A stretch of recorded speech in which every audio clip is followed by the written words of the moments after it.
নমস্কার বন্ধুরা, রোজ নামটা সুমনার নতুন একটা ভিডিওতে তোমাদের সবাইকে স্বাগত। তো রোজকার মতো চলে এসেছি আজকেও একটা নতুন লাঞ্চ মেনুর ভিডিও নিয়ে। আমার ভিডিওগুলো কেমন লাগে তোমরা সবাই আমাকে একটু কমেন্ট করো, আর তোমরা কীরকম ধরনের ভিডিও দেখতে চাও বা রেসিপি চাও যদি আমাকে কমেন্ট করো। তো প্রথমেই দেখে নাও, এখানে আছে গরম ভাত, এখানে লেবু আছে, গরমকালে যেটা একদম মাস্ট ভাতের সঙ্গে লাগবেই। আর এখানে করেছি আজকে পেঁপে আলু ঝিঙের ঝোল, কারণ যা গরম পড়েছে ঝোলটা মনে হচ্ছে ভালোই লাগবে খেতে।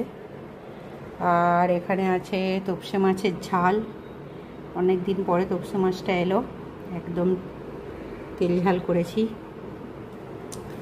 আর এখানে আছে এই যে ছোট ছোট আমড়ার চাটনি। এই হলো আজকে সিম্পল একদম লাঞ্চ মেনু। তো গরমে এরকম হালকা পাতলা খাবার কাদের ভালো লাগে আমাকে কমেন্ট করো, ভালো লাগলে একটু সাবস্ক্রাইব করে দিও। টাটা।